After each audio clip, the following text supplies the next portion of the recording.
Pride Rules MMA with your host, Tommy D, and el Profesor Omar.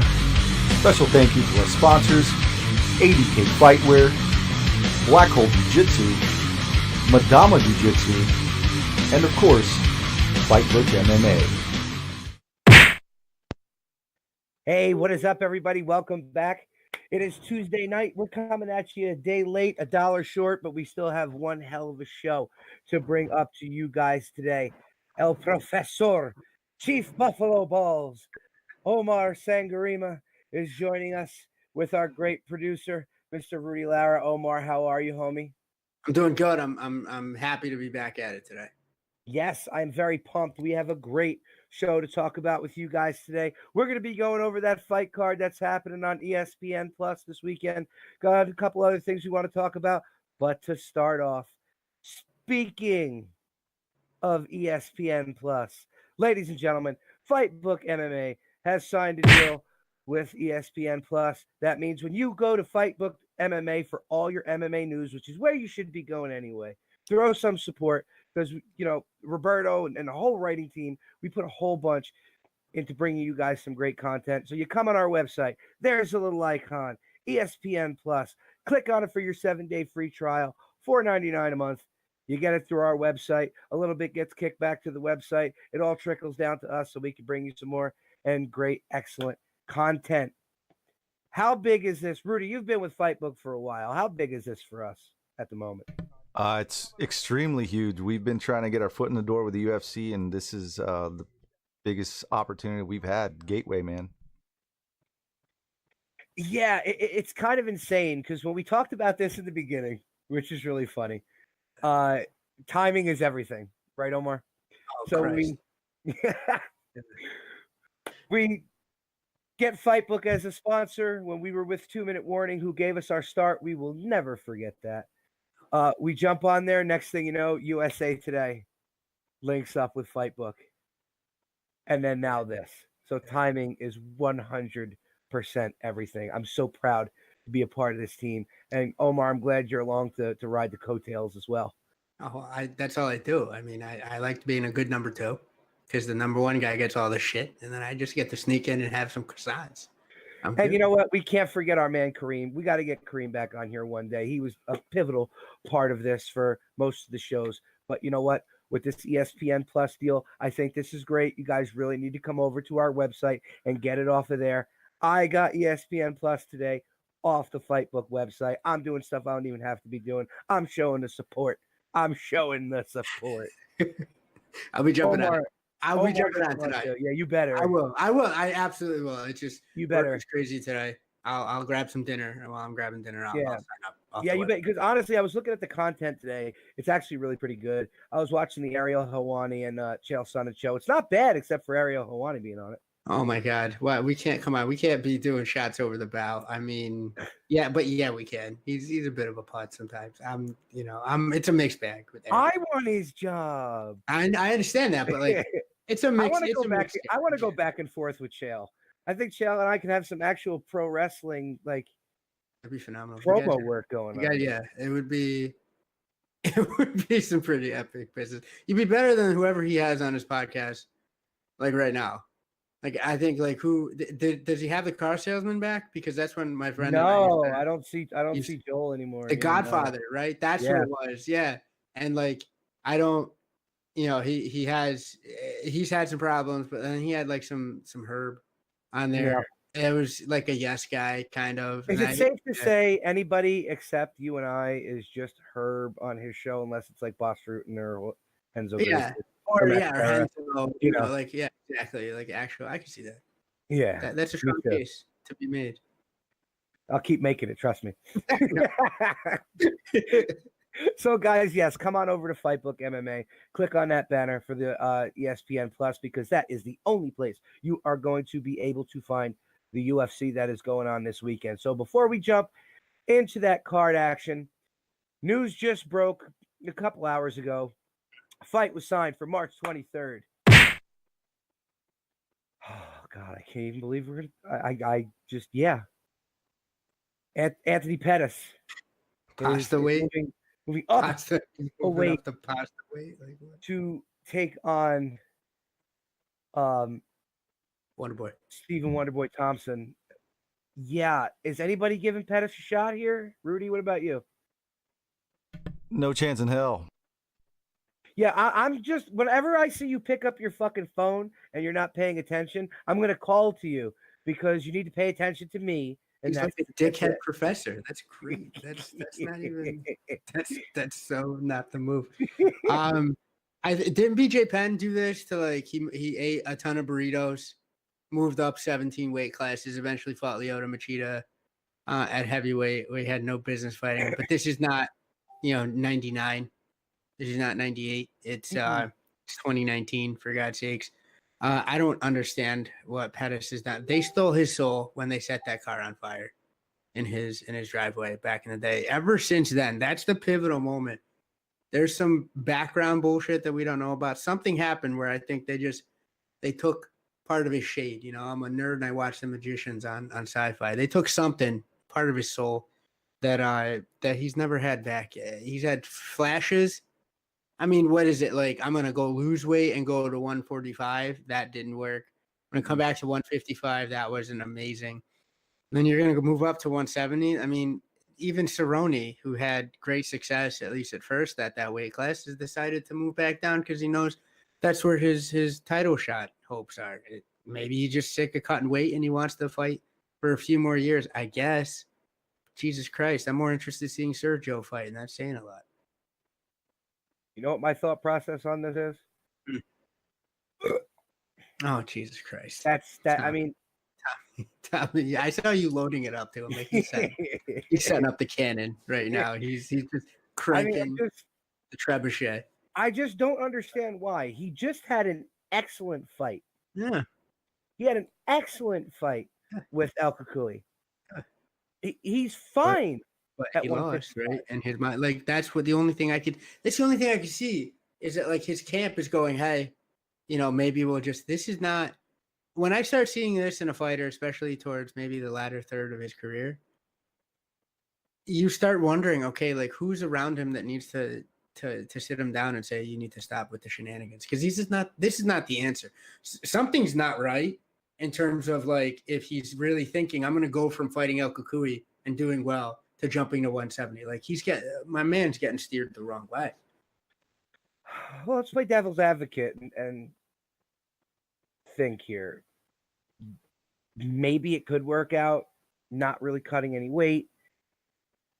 Or do you think it makes him lethargic? Because, I mean, he's fought at 155 his whole career, except for that brief stint at 45. That horrible stint at emaciated weight class there. I think, maybe if he's going to go fight at one FC, he'd have to fight at 170 because the hydration there is different. But I don't see, whenever I hear about somebody, okay, I'm going to try a new weight class, immediately what I go to, and I know you do this as well, is, okay, how would he stack up against the top 5?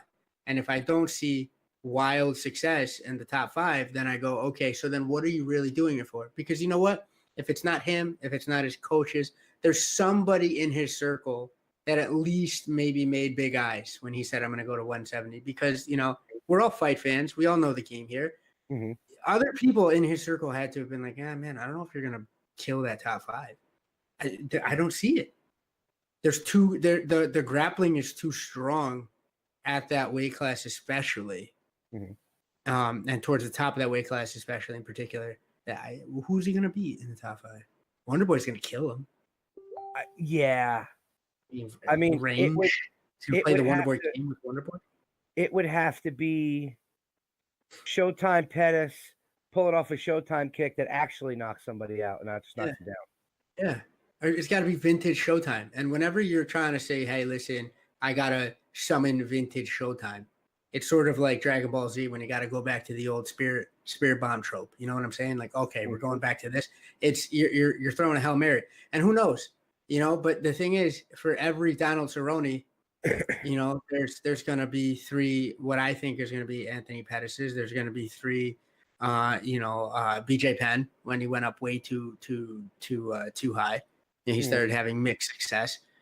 even during his heyday. I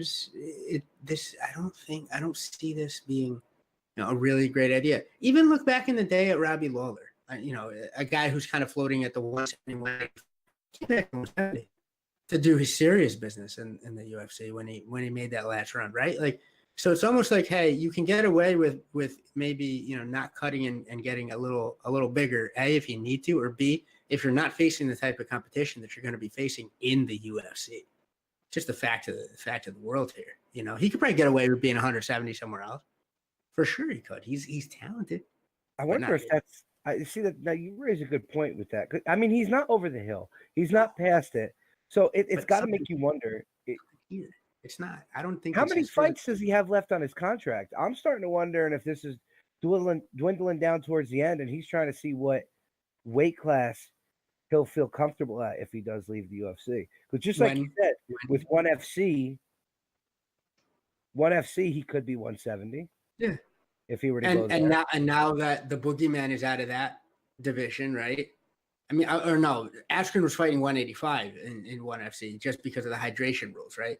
They bumped him up, but that guy's not lurking around anywhere near that weight class. So there you go. Like, you really want to jump into a weight class where Ben motherfucking Askren is making his debut soon? God, no. And and you've been ragdolled by far lesser wrestlers. Yeah, good luck there. They're teammates. I understand that, but like eventually that would become a situation, right? I don't want any log jams. We have enough bullshit in certain weight classes with belts as it is, right? And right. I hate to say it I get on this soapbox here, but like a heavyweight, light heavyweight, there were some shenanigans up there. When McGregor was shenanigans. when McGregor, speaking of shenanigans, when McGregor was holding up weight classes, if there's a chance for them to meet at the upper echelons, then, or is Pettis just relegating himself to natural gatekeeper then and just calling it a day? I mean, is that really what he wants to do? Yeah, I don't know. This is out of left fucking field. Dude, when you told me, I didn't believe you. And I trust you like a brother, especially with MMA news. But like when you told me, I'm like, yeah, it makes no sense. Not after the fight that he just had with El Kakui. I mean, he was winning the fight. A top gentleman at that weight class. Heal your hand up. All right. Maybe go to my man Guerrero and get your hands wrapped. Learn how to do a little bit of that. But then come back and do some work. If you can take El Kakui that far and make it that interesting of a fight, you have a home at 155. To my knowledge, right? You can make a run. You can make 2 runs even. If he stays at 155, I say he has 2 runs left there where like he could put together some wins. And if he somehow slips, trips, and falls into the belt, God bless him, right? If Khabib, gets assassinated or something. But then he could come back from a loss. But now at 170, I mean, it's almost like he's naturally making himself irrelevant at a weight class. I don't understand that because maybe he's okay with finally I'm not going to be a champion, but you know what? You want some relevancy in order to get those paychecks. Well, I'm wondering if they were just searching for an opponent for Wonder Boy. Looking through the 170 division, the top guys have a dance partner already. They don't want to give Wonder Boy a wrestler because that's going to make for a boring fight with Wonder Boy wanting to stand and the wrestler wanting to shoot. So maybe they offer Pettis, hey, look, jump up a weight class. We'll throw you a couple extra ducats. You're a stand-up fighter. He's a stand-up fighter. You guys like to stand and bang. I think this could be an exciting fight for you. Might have some good bonus implications if it's the Showtime that we've been talking about. Like, dude, if he shows up the way he showed up against El Kakui, it's going to force Wonder Boy to fight the way that he fought before those Woodley fights. Okay, and we might have a bloody fucking war. Or we might see some Matrix shit where he comes out with some spinning business and catches Pettis with some ridiculousness. It'll be an interesting fight for sure if the stars align. But I just can't get it out of my head when you were saying what you just went over with the cash. he just almost fought for the belt at 155 as well, didn't he? Like even before El Kukui, like when I turned it down. Yeah, so like he's Maybe this is his punishment. potential to like get Yi off to the fucking 170 division. Yeah, Keep marching, bro. Oh man, I don't know. What's his brother up to? Because at that point, it's the Pettis that's got more title implications, which is crazy to me. well, I guess we'll find out, and we will find out on March 23rd. Well, keep your good ear to the ground, Omar, because who knows, the injury bug might strike, or you never know. Somebody might blow up his house instead of his cars this time. I mean, who knows? I never knew it was like that in Milwaukee. I mean, maybe it's because I don't pay that much attention to the center part of this great nation, but fucking Milwaukee motherfuckers are hard, huh? Like, yeah. Well, I mean, how would you feel if your basketball team sucked, your baseball team sucked? Do they even have a football team over there? I mean, I'd feel like a giant fan that I am. I mean, I can't. We've sucked for a little bit now too. The Knicks, I'm a Knicks fan. You don't see me setting people's cars on fire. At least you don't see me doing it. That's because New York is one big dumpster fire. Oh, Mike, sweet. From a guy from Jersey. That's the stones on you to even comment about geography. I wanted to leave your state out of it, but like, Milwaukee's apparently a lawless game. I don't understand. The Jets. Yeah. Like you got much to say. Like that's what I don't. Yeah, but they're called New York Giants, New York Jets. They just play in Jersey. That's fine. They're tax breaks. You guys gave more money away. Good for you. It's like you can't blame the hotel for the whore that rents her own room there. Anyway. I got nothing to say, man. Somebody beat the Patriots this year. Yeah. All right. Well, let's jump onto the hour at hand. We started talking about New York, and that is where this card is taking place in the Barclays Center. It's ESPN Plus's first event that they're having with the UFC. And rolling off the night, you got a local guy. It's great to see him fighting up there at the light heavyweight division. Mr. Carl Robertson against the once title contender, Glover Teixeira. I'm going to jump off on this one first. You kind of alluded to it before. Glover's still looking for his teeth somewhere in the cosmos. They haven't landed yet. It's really, It's up there, Neil deGrasse Tyson, just looking. Yeah, it's somewhere. He is, I don't know. I mean, look, starting to get a salty record too. That 27-7. Very that salty record. That L column is creeping north. Well, watch what you say, because you do know somebody that trains with him. So I mean, he's a bad motherfucker, and I'll always give him credit. But you know what? Stop fighting. I'll also say that too, and I'll say that to him. I'll say that to my girl's uncle that trains with him and has friends that train with him. He has a great gym out in Connecticut. Cut the shit, all right? That's it. That's all. I mean, you know what? The person to take him out would be Carl. I mean, we don't have to talk about his decorated kickboxing career. We've already seen what he could do in the cage, not just with his hands, but with his grappling.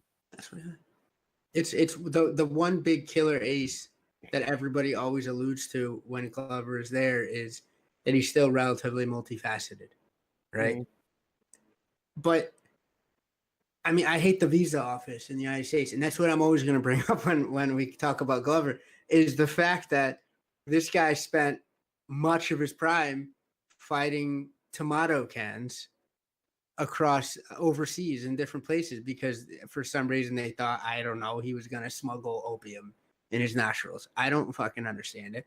But once they finally let him in, he did some damage. But at that point, he was beyond that boogeyman status. He still had a little bit of the allure, and he did do, I'm not going to forget the runs that he went on, but man, he did fight for the belt. Exactly, but it's one of those things where it's like, didn't I say this last week where, all those great teams in the 90s, you're going to have a situation because you're never going to win as much as you could have because Michael Jordan just happened to be around during that era. If you're in the light heavyweight division, John Jones is your Michael Jordan. You're not going to win as much gold as Glover could have held that for a little bit. He could have strung a couple of title defenses together, and who knows? He could have been able to sponsor 17 other Brazilians to come up. I don't know, but like he could have opened his own little Brazilian production academy.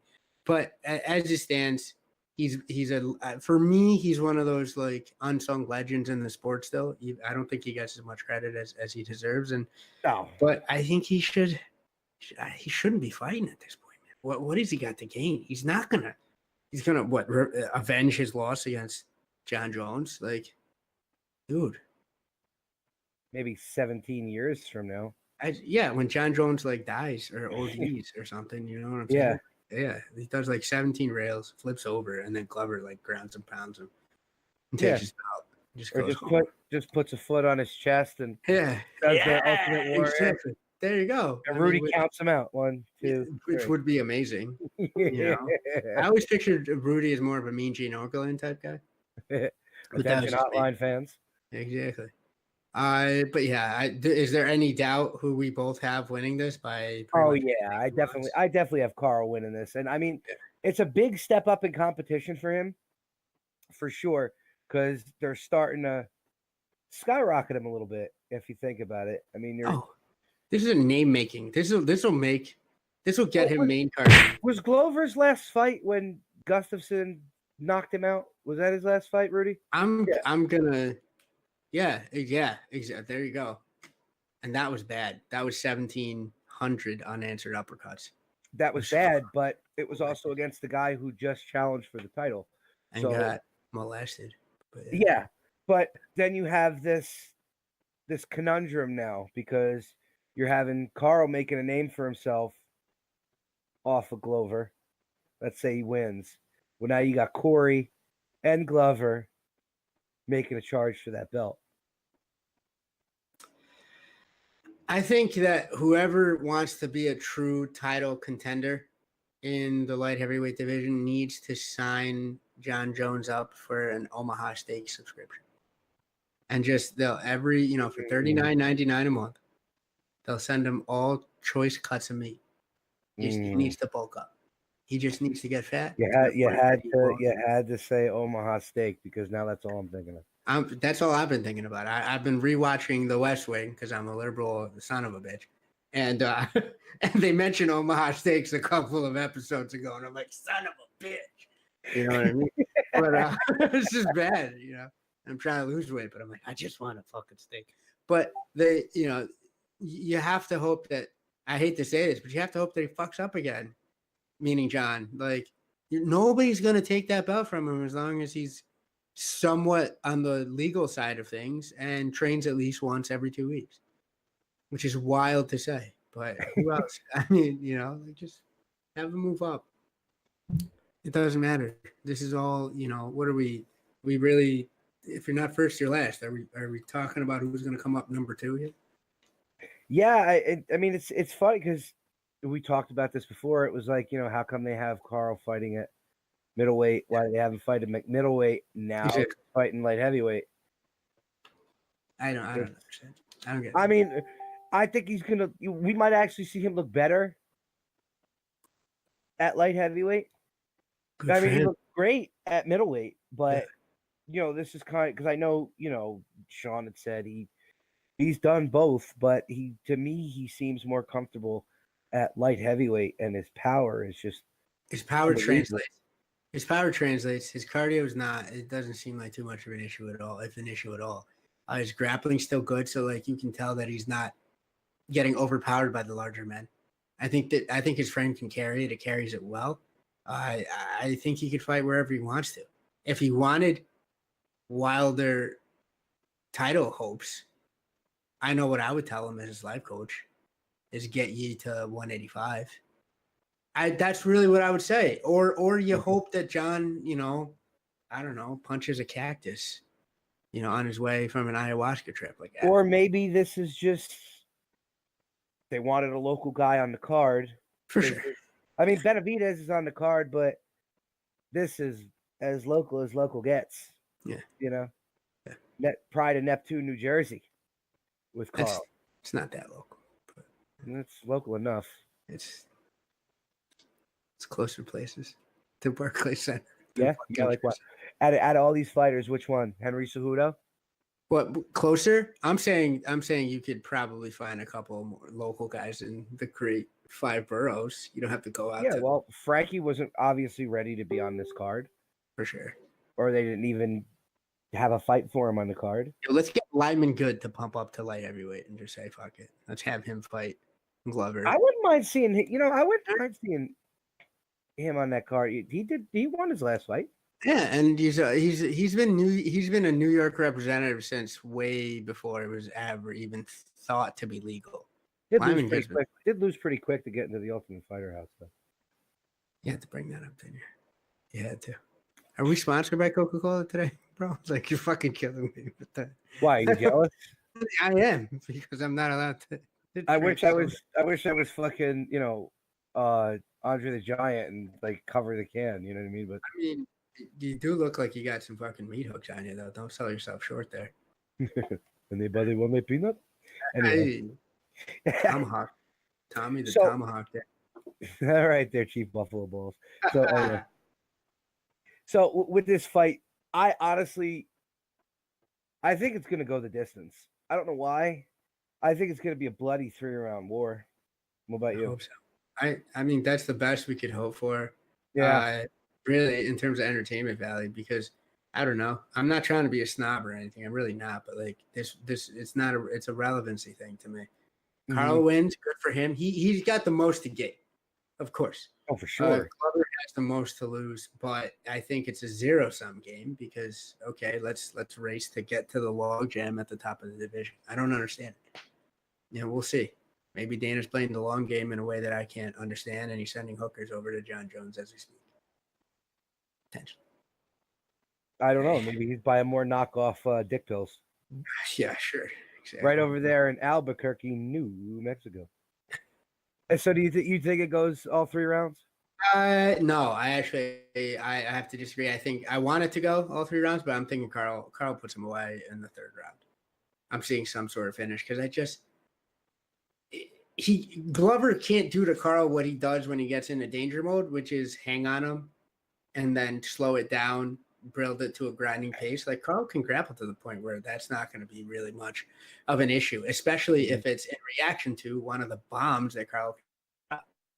So, you're going to tell me a panicked wrestler / grappler that's a little old and long in the tooth is going to do to Carl, no, it's not going to be. Somebody could stop Carl, but it's not going to be Glover. It's not.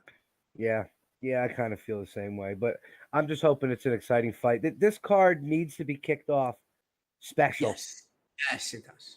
This entire card needs to be special. Yeah, it does. And we need to have like a Kane Dos Santos, but like an entire card and not 10 seconds of fight.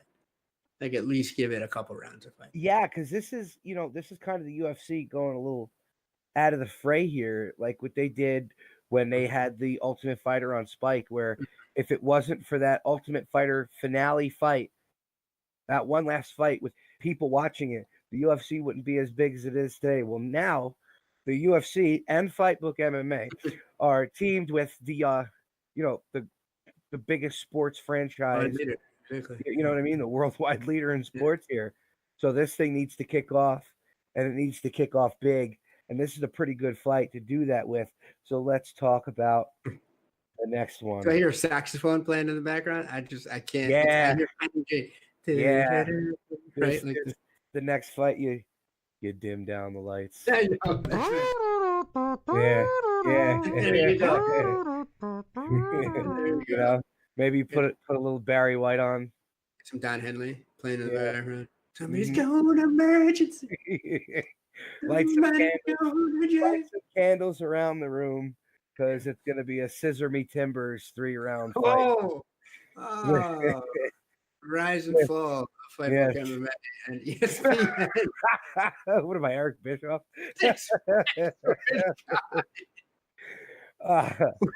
That was a short-lived Belker. Scissor Me fucking timbers. Hey, I'm Oh, just saying I wouldn't mind the 50-50 position for the Ryan Hall has been sent in as a special guest referee just to kind of put a seminar on. But but let's talk about the medical miracle Mm, that is happening on one side of this card. What do you want? yeah. What do you right? Like how this is no. Okay, there's some janky third world doctor that signed off on the medicals on this woman. All right, either that or she's a cyborg, like an actual cyborg. There's Weren't like metallic. didn't like NBA players have to wear those like fucking goofy masks Oh yeah, when I read with the mask on. Yeah, it's for one of my like favorite. 7 months? Absolutely, you look like Hannibal Lecter, kind of. Yeah. Yeah. Except And that shouldn't be allowed in a fist fight. You know why? Because you shouldn't be allowed in a fist fight if you need one of those fucking things on your yeah, head. All right. that's what I mean. So if you guys couldn't guess, we are talking about the Paige Van Zant versus Rachel Ostovich fight. I didn't realize that I Rachel was talking about Benavides Ortiz with the with the clarinet, but I didn't realize that Ostovich was 4-4. So they're really trying to give 12 gauge Paige a win, and I don't think it's going to go that way. To be honest, well, you know what? No, let me retract that statement because who knows what kind of shape Ostovich is in. you can blow on Ostovich's face and it probably explodes like old timey pie for a vaudeville act. That's what I'm trying to say, and I'm baiting you. I'm baiting you, and I'm trying to, but you're keeping it together, and I commend you, sir. However, I think medically, this is an abomination. This fight. Yes, nobody should have. Rudy said it best. She needs the Bill Lambier mask. She needs something, man. All right, she needs a veil of steel, like she's playing Diablo 1. All right, I'm kicking it old school with the video game. Yeah, bro. All right, there is no cow level. You got to wait till number 2, but you need something over your. You need a riot mask or some shit, because what the fuck are you doing? She can go to France and borrow one of them yellow jacket shits, but there's no reason she should be in this fight. None. No. Well, I mean, look, we know why. Well, of course. All right, she's We got know giant why. chi-chis. They want her to fight another girl with giant chi-chis. All I right, mean, I said it. Her face Fucking looks sick. fine. I've seen the photos of her recently. You know, her face looks okay. So maybe for research, for strictly research purposes, for preparing this segment. That's what I'm saying. That one meat hooker looks like a lot bigger than the other. All right, and I shook your hand before the show, and it felt like sandpaper. But you didn't tell me you started CrossFit. Ergo, no. But but I just like it's just I don't understand. This is just some bullshit going on right now, and but we both know what they're doing. Like it's not rocket science here. All right. Yeah. Well, I mean, it's like selling camels with a broad where the tits out. You know, at the local bodega. That's real subtle marketing campaign there, gentlemen. You know, you guys are some Freudian. Well, I mean, it was working out fine until she didn't make the sandwich, right? Oh my God! We're rounding all the bases today. Cut to commercial. All right. Yeah. We are experiencing technical difficulties. and it's like it happens to be Tampax with wings just for the added, like we're trying real hard. Yeah, I mean, but fuck, dude. Look, we talked about this at great length when it had to be our first show. Yeah. This is our first show with Fight Book when we talked about this. Oh yeah. I think an envelope might have gotten passed. I'm pretty sure it did. If she's game enough to do it, I mean, I guess free healthcare, right? Don't they? They'll pay for whatever like repair she needs on whatever janky repair she had so far. Hey, look at it this way: if I still give her a better shot than I gave Chuck Liddell in his past fight. Yeah, you know what? That says the highs and the lows of that statement. That tied it up in the bow. There's really nothing more to say on this fight. Period. Honestly, that's spot on. I think it's a pick'em. Even though one's 7-4, the other one's 4-4, I still think it's a pick'em. I still think don't really care. To be quite honest, you know, it really bothers me that my mom still asks me what the Dancing with the Stars girl is doing in the fight world, and it gets super awkward because then my girlfriend's like, "Oh, you're keeping tabs on Paige Van Zandt." I'm like, "It's legit for the show," but my mom always brings her up. I see as you're looking at her as you're saying that. Yeah, she's out here with the fucking ISIS flag and a scimitar. But like, it's who cares? Honestly, like, it's just gonna be. My question is to Rudy. Rudy, my question is to you here.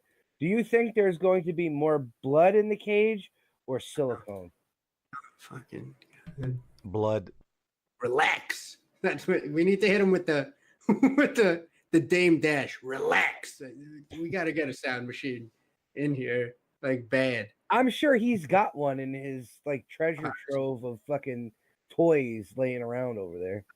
Busting out dildos, bro. I don't know what I'm talking about this fight.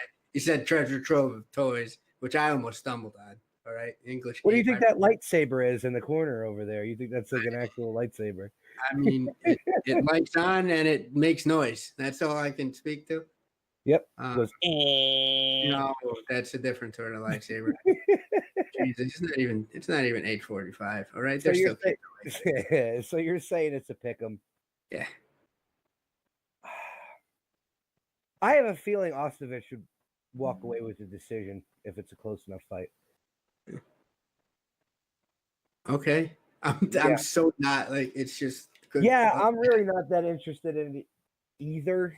Yeah. I'm getting up and making snacks for this one.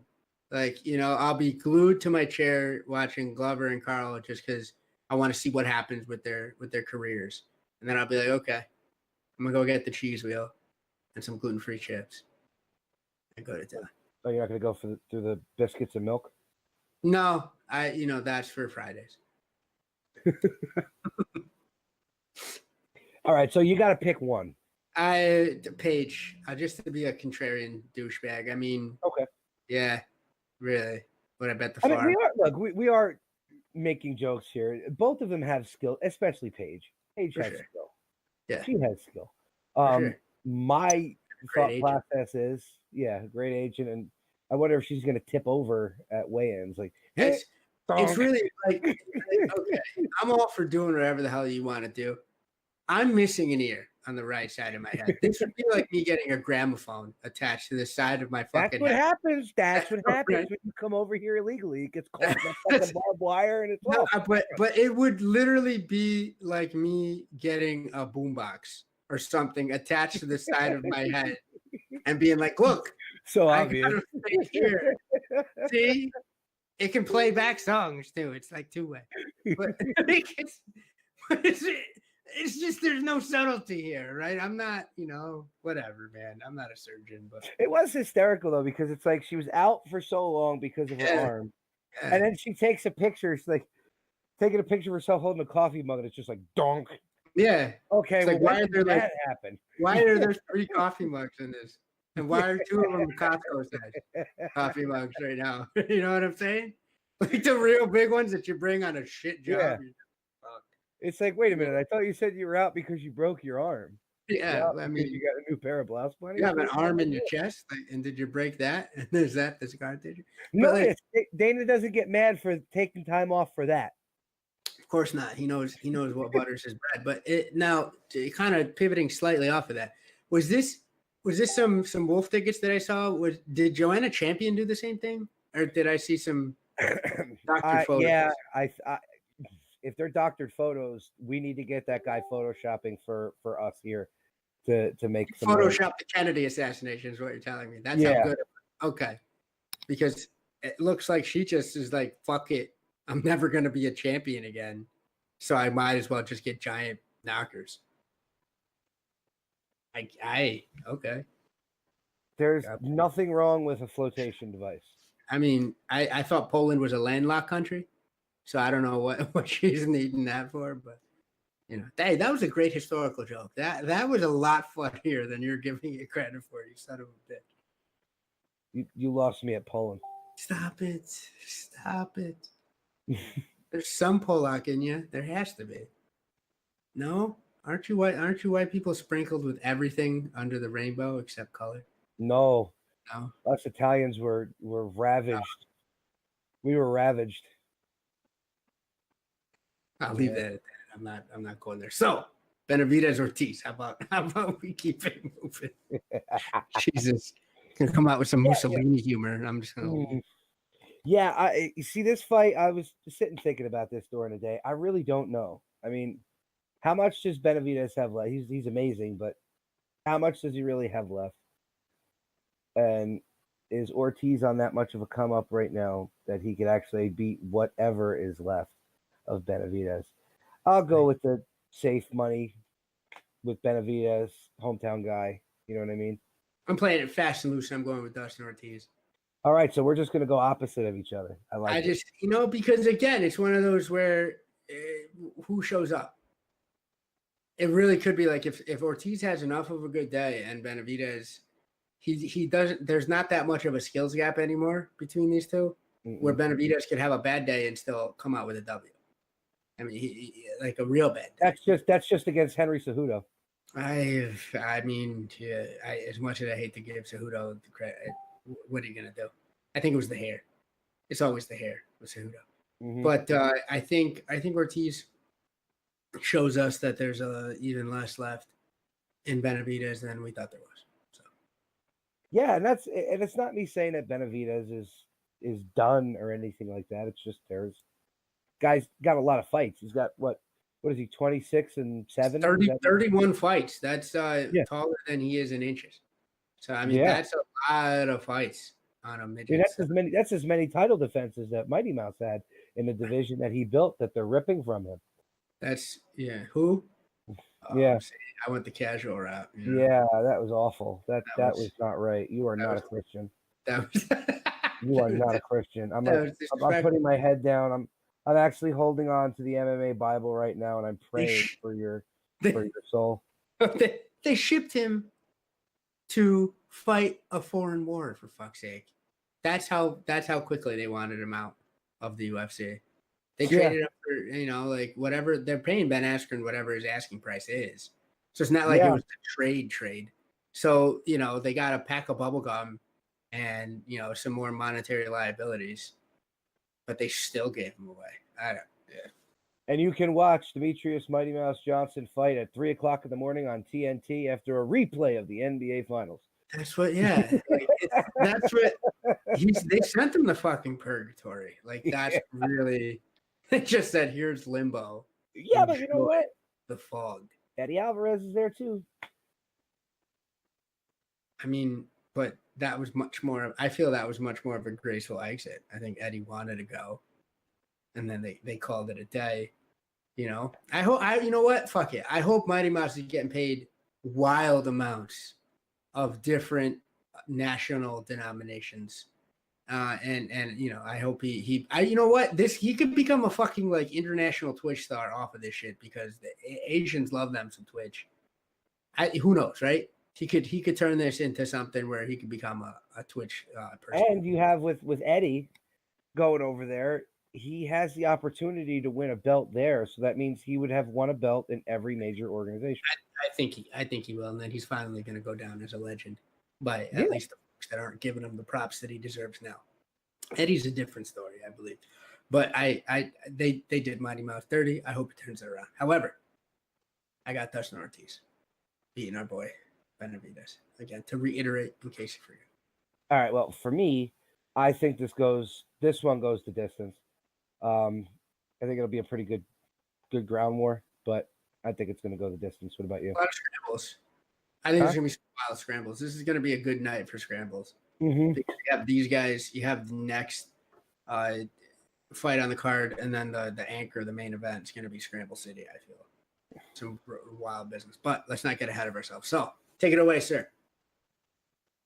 Well, I said by decision. What about you? Oh yeah. I have him stopping him in the second round. Wow, you're going second round. Okay. Yeah. Okay, second round stoppage. So, what do you think this does for Ortiz? Absolutely nothing. No, I don't think this does anything for either one of them because I'm pretty sure the fucking weight class is going to be gone after this weekend. It's like being called the King of Prussia at this point. Shout out to Jersey. But right? Like, you could make me a lieutenant in the Taiwanese Navy. Doesn't mean I'll show up for duty, and doesn't mean it'll do anything for me, right? Like, what the fuck? Yeah. You know? Yeah. What the fucking fuck? Yeah. No sense. No sense. Like, zero. You know, No. gets them a paycheck. I hope, fuck it. I hope they get a bonus. I hope everybody gets a bonus. They're on ESPN. All right. Yeah. Let's get some. Yep. Let's get some ducats. Let's get fight books some money too. Yeah, fuck yeah. Exactly. Red panty night. All right, well, let's jump on to the next one. This one is going to be very exciting. This is going to be a stand-up war. This should have been the co-main event if you weren't going to have one of the first three that we discussed as the co-main event to a fucking flyweight main event. But I don't make the cards. We just watch it, right? We don't make it. We just watch. Gregor Gillespie against Yancy Deros. Look at you. Yeah. Rolling your R's and everything. Soft on the D as well. Tommy. You got to go harder on the D, but it's okay. I'm going to go to you first with this one. I got to go with my boy Yancy. I do. Why? Because I just feel he has a little more grit. I know it's crazy to pick against anybody named Gregor. I mean, that's just a hard ass name. But you got to figure Yancy probably got made fun of a lot as a kid. So I think he probably has a little bit more heart in terms of he's been in some scrappier situations. Pecker slapped pretty hard by Donald Cerrone. Well, I mean, but that's Donald Cerrone. You know, and that's Donald Cerrone. That's like vintage. You know, when Donald shows up to fight and he's got the demons out of his head and he's not facing somebody that can out-grapple him in a wild, disproportionate way, that's what you get out of Donald Cerrone. Either he gets in his own way and he stumbles on his own, giant Colorado dick, or somebody just grapple fucks him, right? So that's what you get from Donald. However, I think Yancy has. I don't want to say he's going to be able to hit harder because I don't know whether it was a function of Donald's chin or Yancy like having high output towards the end, but just not having any pepper on it. It was still exciting to watch, but there was a lot of shots, both of them even hit each other with, where I was just like, was that a shove? Was that a push? Exciting still, but it was like they just didn't have pepper on it, and then Donald eventually had more. However, I do think that he's a little more multifaceted, and he has a stronger chin. Has that chin been tagged too many times, though, at this point? Because after that barn burner with Cerrone, the ticker at the front of the Walmart CTE line probably got tagged a bunch. But I don't know. And also relative competition gets me, Gregor is 12-0. However, I just think Yancy's been through a lot more. Yeah, I wanted to lean towards Yancy, but you know what? I got to go with the local Ring of Combat former lightweight champ. You're a dirty bastard. Yeah, goddamn right, I'm dirty. You're a dirty bastard. Dirty. You're just trying to, I mean, he's 69 inches tall. I guess he's got that going for him. Good old Gregor. But the reach, I'm looking at the tail of the tape here, and what I thought was correct is actually the case. Yancy's a rangy son of a bitch. Yeah. He's got 2 inches at least, if not more, on each side. And as I know all too well, 2 inches can be all the difference. So I don't know. I still gotta give it to Yancy. I think it's gonna be like a 3rd round stoppage. You think so? Yes, absolutely. Do you think this is gonna go to a decision period? I think it's gonna be a war. Yeah, I do. One of them's gonna drop. One of them's gonna drop. Right? What does that matter? I'm just saying. Drop. I mean, I think you'll be able to get back up. I think it's gonna be a 3-round stand-up war. And it's gonna go to decision. And Gregor's gonna take it for being the hometown favorite. I think so. Yeah. Madero's got a hard head. He's not gonna go down easy. No. I you know what I mean? Yeah. I hope he still has a hard head. I really do hope he has a couple more little barn burners in him. The one thing that I think that Gillespie has over him is Gregor's got the wrestling background, so he's a good grappler. He might be able to put it into weird spots if and when he gets into trouble. I say. Or if Yancy wants to get a little wild and crazy, throwing some haymakers, little duck under, boom, on your back. Now you gotta do what you gotta do on your back. So, and get tired and get your face massage. mm-hmm. Yeah, I can see that. the Still got hometown beatdown from the Long Island boy. Gregor. At least he's not from Jersey. He got that going. He was a Jersey champ, though. Ran a combat bitch. Hey, you got to go where the money is. I won't hold that against anybody, you know. But I don't judge porn stars either. So there you go. That's my problem. As long as he's not from Brooklyn, it's all good. That's fine. Thanks. All right. So far we've both picked on the opposite side, but that's good though, because usually when you and I do that, I always end up having more pick wins than you. More losses, actually. When we go head to head, I low key beat you. You go perfect on the one? No, I did. Perfect. I mean, you know, Uncle Rico used to be able to throw that football clear across those mountains too, bro. I mean, good for you. Jesus. I mean, consistency, Thomas. But I think this is one we're gonna pick on the same side, probably here. Oh, this next fight. Whoa. I still, for the life of me, first of all, can't figure out how the scumbag is even on a card. Not just this card. We talked about that with nauseam, how he should not be on this card after what happened with the whole Ostovich situation. Shouldn't have even been on the card to begin with. How does a guy whose first fight in the organization be a co-main event on this ESPN Plus card, except for the fact that he was a football player for America's shitbag team, the Dallas Cowboys, and for Spoonie. I heard Spoonie. And the Carolina Panthers. Like, I get it. There's the tie in there. But you have not earned co-main event money. Nobody purchased the ESPN Plus app for this card to watch this shitbag. I purchased it because they promised me that he wouldn't be on, and I want my money back. But it's just, you know, spend $8.99 and will not put Greg Hardy on this card. We'll buy him out. There's two lines of thought here. A, he's got some blackmail material on somebody high up in the company. That's legit one of my things that I'm thinking of. B, there's no room ever, not that there was much to begin with, but there's really no room for Dana White or the company itself to ever say, hey, this or that guy or this or that lady is disrespecting the company, or I can't believe, you know, and there's whatever slight moral hill, not high ground, maybe just like a berm or an embankment that anybody at the UFC ever had. Yeah, you know, I went old school. It's gone at this point, bro.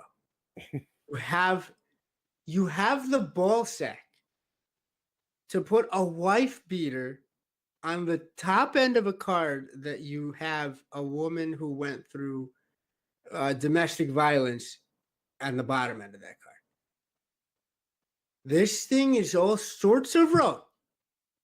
And I hope Greg Hardy gets assaulted by a coalition of Bloods and Crips in Brooklyn. All right. And just gets disappeared. I really because on top of all this bullshit, right? I usually don't call for death, you know, in a wanton manner. I really don't. I reserve it for people who deserve it. But he's got like this swagger to him still, where I'm just like, man, you know, a pack of wolves got to bite you in the dick, bro. Like you got to get the fuck on out of here.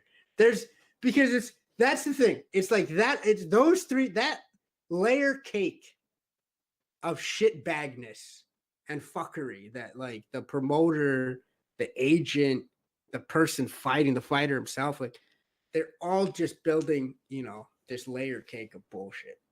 It's horrible. Yeah, and it's not like no offense to Crowder at all. Oh, sure. I mean, He did get knocked out in 15 seconds his last fight by fucking Justin. Oh, they're setting up a snuff match right now. Hold on. No, all glory and praise to Allah as well as Alan Crowder. God bless him, right? But they're setting him up to get brutally knocked out. Yeah. And hope that the court of public opinion is swayed by one KO and a public forum so that everybody can forget that Greg Hardy beats women.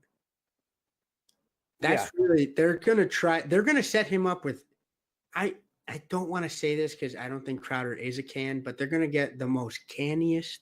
All right. And it's not like the uncanny X-Men, the opposite of the uncanny X-Men. They're not going to get, no, but they're going to get the people that are most like that can that you just held up in your hand. Yeah. Exactly. Empty. Exactly. Yeah. Empty makes a good sound when you hit it against stuff. Right. And crumples easily. All right. If Bob Sapp could pass a drug test, he'd be on this card. Yeah. I don't know, man. Right? I mean, Mirko Krokop would not be on this card because A, he can't pass the drug test, and B, he would beat the ever-loving fuck out of Greg Hardy. You see what I'm saying? Like, it's heavyweight that have lost 3 steps or that never quite were there. They want Greg Hardy to win at all costs. And it's really that narrative of he's the NFL guy, so we're going to forgive all sorts of sins. Like, it's a couple of gradations below, but this would be like this for me. This is number 2 behind like raping somebody and having a rapist fight or having a pedophile fight. Like you're in the unholy triumvirate of what you're pushing as the top end of your product, and you're on ESPN. Somebody at ESPN, I know there's the partnership here, but somebody at ESPN should have said, no. Yeah, I mean, I don't understand that. I don't. You can't even effectively break down this fight because Crowder's only UFC appearance, other than the Contender, was getting knocked the fuck out in 15 seconds. Yeah, good hair though. Like, yeah, that's my breakdown. Yeah, of Alan Crowder. He's got. Hardy hasn't fought anybody except on that show. But he's 3-0. Before the UFC, he had some fights. Yeah. Yeah. Probably looked like, well, it was the reverse of what we saw with Cyborg against Amanda Nunes. Yeah, it really was, where the more Manny one was actually doing the. I see what you're going with that. I picked right up. We've been doing this a long time. I picked right up on it. I was like, hold on, where's he going? Oh yeah, the yoked out one was doing the beating. But like this is disgusting. And I know this is a fight breakdown, and you said we went into it ad nauseum prior, and I get that, bro. But like I cannot conceive of this fight without the obvious baggage, because I couldn't quite give a fuck about the outcome. I hope Alan Crowder is able to smuggle a weapon in his shorts or some bullshit and just, does the WWE thing, clocks him with the fucking ring bell. Nobody sees it and they count him out. Some wild business. What the fuck are you going to do? This is horrible. This is a horrible fight, bro. Yeah, look, it's going to end in a knockout, honestly. And I think, and I hate to say it, Hardy's going to win the fight. Yeah. I think he's going to. He's just too big for this guy. He's athletic enough to get out of any grappling that Allen might want to try to put on him. He can last for a round, And I think this Crowder kid's too cocky. He could sit there and say, "It's not. I'm not cocky. I'm confident." No, you're cocky. Yeah. And when you get knocked out in 15 seconds, you shouldn't be cocky anymore. Probably should just keep your mouth shut. Yeah, keep your head down. Yeah. But is this co-main event worthy? No. Oh Christ! This is something that King of the Cage should have on a reservation. Yeah, like I said, there's no effective way to break this down. Hardy does not have a crisp striking style. He just fucking wings punches. You give him a heavyweight who really knows what they're doing, they're gonna box his face off. Czech Congo would teabag this man, and I got no love for Czech Congo. I don't. You might, weird fetish guy that you. I think Roy Nelson would outlast him. Oh, Roy Nelson would beat the shit out of Greg Hardy. he would be able to take. I think he might be able to take one or two of those bombs. Greg Hardy might be like, "Well, I just broke my hand on this guy's fucking hobo beard, and oh wait a second, he just took me down, and is now in top side control, and I can't remember the first grade because of the pressure." Yeah, I mean he's fought against guys like when we were talking to Tyler, he's like, well, the guy that he fought, he's not, he's a pretty big guy. He wasn't bad. He hasn't fought anybody worth talking about, and he's fighting on a co-main event. Yeah, man.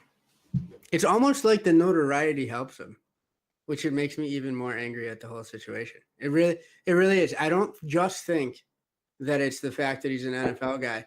I think that he's an NFL guy and he's still trends on Twitter higher than other NFL guys just because he's been in the news. Unfortunately, it's been for some pretty horrendously despicable things, but he still pops, right? I always like at this portion of the show, like dipping into pro wrestling parlays, but like he still pops, man. People love him. He's got the heat. He's got the heat. That's what it is. He's got the heat. Somehow, by some odd abortion of commonality and reason, this man draws. Yeah. I mean, we're gonna see what he can draw because we really don't know yet. You know what I mean? We really don't know yet, so we'll find out. We're definitely gonna find out. Come this weekend. Are we both in agreement that Hardy's probably gonna end up winning? I hate to say it, but yeah. That's what I mean. I think it's going to be within like the first 3 minutes, the first round. Unless Gabby Garcia is able to pass herself off as Alan Crowder and then grapple Greg Hardy to the ground. Do you think Hardy can even go longer than one round? Because it seems to me like he throws whatever he has in the beginning of those fights. No, he can't. No, so you know what? If this thing gets past the first round, it might go in Crowder's direction. I mean, should Crowder then shoot a single leg the second the cage door opens and he's walking up the steps and he shoots from that side of the octagon? Yeah, should have wrestling shoes on and take the penalty. Well, he could do what Rich Franklin was trying to tell Matt Serra to do during the Ultimate Fighter, which was start the fight on your knee in one hand so that he can't kick you. Remember that? Yeah, I try to forget it, because now what's crazy to me is that he's a major executive at a fighting organization. Good old Rich, and he used to teach kids. That scares me when he's giving those gems. I'm like, bro, you were a fucking high school teacher. Get the fuck out of here. So yeah, I mean, this is what I mean. How could you effectively break this down? You don't know what either one of them can do. Hardy's only been on the Contender, for everybody to see. And this kid's, first attempt in the UFC got knocked out in 15 seconds. New England Clam Crowder. I mean, that's all I can come up with. He's got 5 knockouts, 3 wins by submission. So he knows what he's doing. But anybody can have 5 knockouts. Or stop it. Right. You know what's funny? I heard who was talking about that. Kelly Pavlik was talking about that with Joe Rogan. Yep. Yeah. Come on now. Seriously. Are you kidding me? I'm not a kinesthesiologist, all right, but I can weigh different things together and be like, well, if you slap me in the face with a giant ham with enough acceleration, I'm taking a fucking bow. Exactly. And it's haram. So my brethren won't take. But fuck Greg Hardy. That's all I got to say. Just fuck him. Yeah, I hate when we can't actually break a fight down. It's just like, well, we really don't know you, and we can't fucking stomach you. So, double knockout? Yeah, that's the only. You know what? That for me would probably get me to go back to church. Like if that actually happened, I might make an appearance the next day. Might even wake Rudy up too. Fuck yeah, dude. I might go out to Corpus Christi, visit Selena's grave and shit, pay my respects. Shit. Only Saint I reckon. Probably about that skinny, Jesus Christ, stop it. Good old Henry Cejudo. She'll be dreaming of you tonight. So, like you said, we're jumping on to the main event, which is I hate how we have to describe this because it angers me. that this is the fight. What? One song of the 125-pound division. That's what they're setting it up for. Yeah, it's very annoying.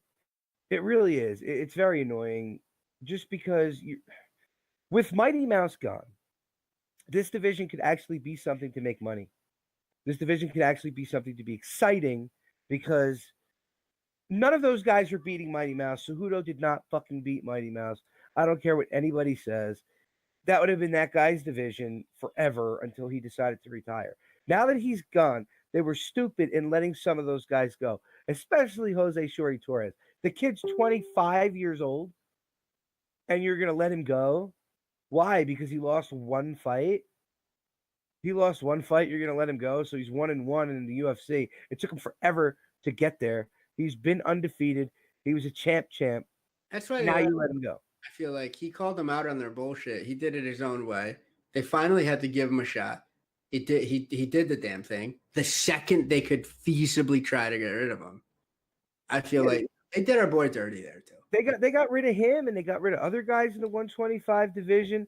So now it's like, all right, well, now we're just going to completely obliterate your division, and we're going to have TJ Dillashaw drop down to fight you for that belt. Now, look, I've seen videos and photos of Dillashaw. There is no mistaking that man's making weight. Oh, Yeah. He's looked shredded, and he's training with Lomachenko. Yeah, I mean, oof. He's doing the prep work. I really hope that he loses, though. Yeah, I want him to lose. And I like TJ, but I want him to lose because then just to see Dana's face. Like, exactly. Now what? Yeah. He'll still get rid of the division. I think Cejudo knows that win, lose, Yeah, or draw. you know what? It's easier for him to get rid of the division if Dillashaw's got the belt, because if Dillashaw won, he was not going to bounce between 35 and 25, 35 and 25. Right now. So it's easy for him to just throw the belt away. For sure. For Cejudo, that's his belt. But he's going to move up. Even if he I'm wondering how many of these guys are actually going to move up, or how many of them are going to move on.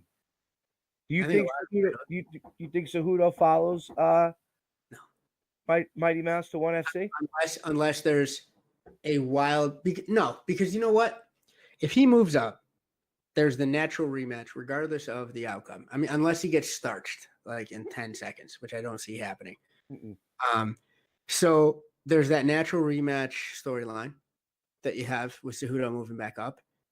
He has a lot of more intriguing matchups, different matchups than he's had before. I think he had matchups at his own division. I wanted to see him try to do what Mighty Mouse did. I don't think he would have achieved it. I think somebody would have caught him, because what Mighty Mouse did is a singular set of events in fight history. And Tim Elliott would have beat him. Yeah. Oh, good call. But like, I just think there's new blood, there's new storylines, there's new things to play off of. He'll go up there and he'll get paid. And I think that his wrestling is still so much of an equalizer that even against the guys that are naturally bigger than him, he'll have more of a shot than other people would moving up from the weight class. Nobody drops down to 125 unless they're fucking tiny. Like, unless they're actual, like, nobody does this for fun and games, or else you're getting wild money and you're getting champ possibilities. That being said, so yeah, he's gonna move up, I think, and have a interesting career there. He's gonna get paid too. So I don't know. I don't think he's gotten the bad taste like Mighty Mouse did yet. And I'm kind of conflicted with this fight, because it's like, okay, we know TJ is great standing up, and he's got really good wrestling. But is it Cejudo level wrestling? That Olympic level wrestling? Olympic gold medalist. Yeah. Yeah, so it's a weird this is a weird kind of fight, because most people are just like, oh, Dillashaw's just gonna knock his head off, because look what Mighty Mouse did to him the first time that they fought. Two different styles. Yeah. It's two different styles. There's something to be said for the mystique too. I know that Cejudo's a gamer. I love him or hate him, and I'm not that much of a fan of him, if at all. No, but he's a competitor. He's an Olympian, so I'll always give him credit there. He he raised the flag and he made sure that it was the anthem that was playing. That's a great moment. But there's something to be said for fucking you're fighting a legend. I don't care who you are. And he was still young enough in the sport at that point to be like, holy shit. Some part of him had to have been a little awestruck, and then he got struck. And things just, and then, he ran into the Michael Jordan of that weight class. So I don't know. I don't see. Cejudo has more than a good chance. It's interesting. It's interesting to see what Dillashaw could do at that weight, how his movement is. Everybody thinks that, it's only 10 pounds. That is not an easy cut. Percentage. Let's look at once you get to that below 150, every 10 pounds is a exceedingly bigger portion of your that's body mass. Not an easy cut. Horrible. It's a horrible cut. You start getting like the 120s and the 115s. You see what TJ looks like. There's no room for any of his muscles to maneuver. Like, he looks like he's about to bust out of his skin. He looks, like it's just this really thin layer of egg yolk over a bunch of sinew and attack muscle. Yeah. It's shredded. It's really like it's insane. He's got like a fucking 19 pack. It's really like I think we saw you might have posted it. We saw the photo where he was just like he had a shirt off. Yeah. Accent, right? As soon as I saw that, I'm like, well, he's making weight. Yeah. He's probably on weight already. And bless him for being a professional, because that was the only, and I think he's such a competitor that everybody talking shit about, he doesn't want to come down, or Mighty Mouse saying, hey, I want you to make weight for the first time. I get that in a way, but he's such a competitor that I think that's also pushing him to be like, fuck you, fuck everybody. Like, that's part of the challenge for TJ at this point. It's winning the belt, clearing it out, but you had a very public figure in that division basically say that you're not going to be a professional. He wrestled too. So, and he's a, that's part of being a consummate professional in the fight game is coming in on weight. And as whatever you feel about TJ, like, one thing he is, he's a gamer and he's a pro. I like him slightly offended. I don't dislike him at all. That's why I hate this fight, because I don't dislike him. I don't like Cejudo, but I don't like the implication for this fight being set up is to kill the division. Oh, it's obvious. Dana White, like, Dana's got the subtlety of a 10-ton hammer on this entire fight card. Like, they set up Greg Hardy to fight a dude that they want him to destroy, right? They have, the Chi weight belt earlier. They have a very, very old Glover Teixeira fighting Carl, and then they have some pretty great, like, very, very active matches in the middle. They're trying to stack the deck, and it needs to do it well, like you said. But yeah, they want to roast the 125-pound division. Absolutely. That's why I want Cejudo to win, because you can't just take away the division now because it's got a champ. Yeah, but it's got a champ, and it would completely throw a wrench in there. And I think at this juncture now with this ESPN Plus deal, the 125-pound division should probably be a good thing to bring more fighters in, because now you have more platforms. Before you had Fight Pass, FS1, and then 1,700,000 pay-per-views every 3 weeks. Yeah. So now you're going to have the ESPN Plus app, which you're probably going to have more eyeballs on. Yeah. Not just because, it's cheaper than the UFC app was. There's other things that are on this app that people are interested in.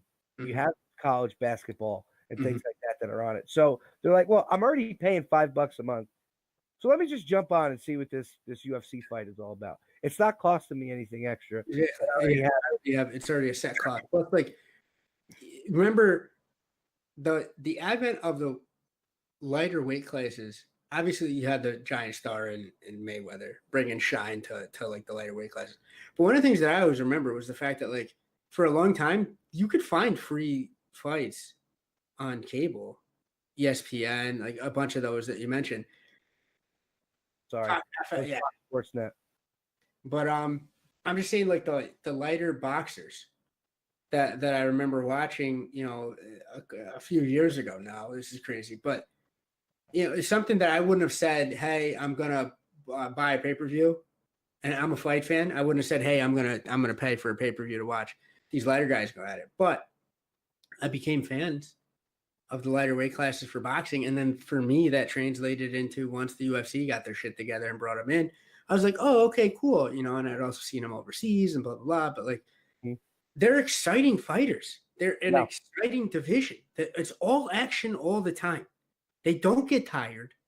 And because they usually can't knock each other the fuck out, it has to be an absolute game of chess. It's exciting. It's like watching two gymnasts like get pissed off and fight over a hoodie. Has anybody seen a middleweight go for a suplex and then throw it into an armbar? No. You know where they did that? In the flyweight division. It's outrageous. You don't see that. And what's the old adage? It gets really, really exciting whenever you see like a bigger guy move like a smaller guy. And it's an adage for a reason. Once you take away the fetishism of let's see giant slabs of meat hit each other in the face and who dies, I get the allure too. I'm a fan. But once you take that away, you start getting into these lower weight classes, you start seeing some wild maneuvers. That was like my dad loved boxing. He loved watching the lighter weight guys. He's like, because they're nuts. Look at them. They're just killing each other. Yeah. Ray Boom Boom Mancini was his favorite fighter. Lord in heaven. He would give and he would get, and it'd be like, how are you not dead? Mm-hmm. And how is the guy he's fighting not dead? Like, holy balls, you watch a heavyweight, once the first round is over, they've thrown everything that they could throw. They're breathing heavy. You know what I mean? It's not interesting. I mean, it is because at one point, one of those punches is going to land on the chin. It hit Tyson Fury in the mouth in the 12th round. Yeah, and turned all around. With these two lighter fighters, especially these two with Cejudo and TJ, it's going to be balls to the wall from the opening bell to 10 seconds before the ending bell. So back to this now. Do you think Cejudo's wrestling is good enough to keep TJ at bay, or do you think TJ's movement, with Dwayne Ludwig's Muay Thai, because look, anything Dwayne Ludwig touches with TJ just turns to fucking gold. It just always goes his way. I mean, he has to be the trainer of the fucking century. Yeah. I agree. I agree there, but as my man Joey Diaz says, you got to play the percentages. I just think that there's going to be, they match up crazy with the cardio. So that's exciting. I give the nod to stand up to TJ with the movement, with his coaching, of course. But I just think that you take away, unless I see something crazy where, his knockout power somehow stays with him from 135 down to 125, or it gets better by some wild happenstance. Aside from that, I think that you're going to see situations where Cejudo's wrestling is going to be not just a great equalizer, but it's going to be something where it's like he gets that one extra takedown in the second round, then gets another extra takedown in the fifth round, and that's the hair shaving that happens to change this around, unless envelopes are getting thrown around, which is how Henry Cejudo won the belt in the first place. But that's aside from that. Yeah, it's going to be interesting. It's being built up to be an exciting fight. It's going to be, especially with TJ. TJ's never been involved in a boring fight, and Cejudo is exciting to watch. I just don't like it. Yeah, I'm in the same boat. Like he rubs me the wrong way, which is weird because I usually give a big allowance to Hispanic fighters. I'm a homer that way, so you just got to be a different type of douche for me not to like you and be successful too. But it's an interesting one. But all right, it's prediction time. You go first. Cejudo by split decision. All right, well, I'm going with the running theme that we've had here. Even though I don't want it to happen. TJ Dillashaw, third round TKO stoppage. It's about as likely, man. And here's why I was thinking, and I've been battling with this for like a week. Because of Cejudo's wrestling, I think that Dwayne's going to have TJ throwing those fast leg kicks that he has, trying to gate the shooting. You know what I mean? I mean, his movement is top notch. Like I said, he's been training with Lomachenko. So if you can move with that guy, with anybody, you know what I mean? Calf kicks. Yes. Right? Yep. Yeah. I can see that. Just ugly. Just make him ugly. Yeah. Make him fast and make him hurt. Yeah. Yeah. You know what I mean? Little slaps over the rounds. They just where it's like it's purple. At just enough distance to where if he tries to reach down to grab the leg, you know, TJ's shove coming up head with down. the leg. Yeah. Because I mean it's Dwayne. Yeah. The guy is a fight genius. He's a guru. Yeah, he is a fight genius. I don't want it to go down that way, but that's the way I think that it's going to go. So, I mean, hey, look. So that's it for the ESPN Plus card. I hope you are all going to be out there watching it, and I hope you go and get it off Fightbook MMA. That is where you guys need to go. Go to fightbookmma.com. Scroll down. You will see the box for you. It'll have the ESPN Plus. You click that box, sign up. Let them know that you came from the best MMA media organization there is around. I get. Yeah, except no substitutes. We're better than the rest. We're coming for you all. No. Dirty. But yeah, big shout out to our sponsors, 80K Fightwear, Black Hole Jiu-Jitsu, Madama Jiu-Jitsu, and our buddies over there at Fightbook MMA. We're going to the top, everybody. We are going to the top. And Omar's going to bring the door that he came in here into the country with so we can all ride on it together. Hey, it seats 12. I don't know. This Rose business in Titanic. I don't know. Mr. Rudy, thank you so much for joining us again tonight. Doing an amazing job with the production. I was actually able to watch it while it was going on. You are the man, El Profesor. Chief Buffalo Balls, thank you for taking your time out on a different night here on Tuesday night. I know it's different than we're used to, but, you know, we got to adapt and overcome, buddy. For this, we have to. Yeah, you know, I'm just going to throw this out here to you two guys. Now that we are all going to have the ESPN Plus app, right, Omar? Yes. And Rudy? What about doing a fight? 100%. What about doing a fight companion video podcast? That could work. Potentially. I mean, Rudy might be tied up, you know, all them broads, but I should be free. He's a married man. You know, I mean, he lives in Utah, right? Like that's legal over there. So, and you know, it could work. I should do it. I think we should do the next ESPN Plus app fight. The next one, yeah. I think I'm gonna be away. Well, that's why you have the app because it's always with. But yeah, we'll talk offline. We'll chat. Oh, yeah. Oh, we'll chat. But yeah, the next one. Now that I think we should do it. I think it'd be a lot of fun. I think it'll be fun. I definitely think it'll be a lot of fun. I like it. So, guys, we will be back next Monday. We'll be breaking down the fight. Probably gonna look to get a guest too. Give it the old college try, but if not, we can talk about the results and just have some more fun. I like it. Yeah. So listen, guys, we will see you next week. It's been a great show. Enjoy the fight Saturday night. We are Pride Rules Podcast. Good night.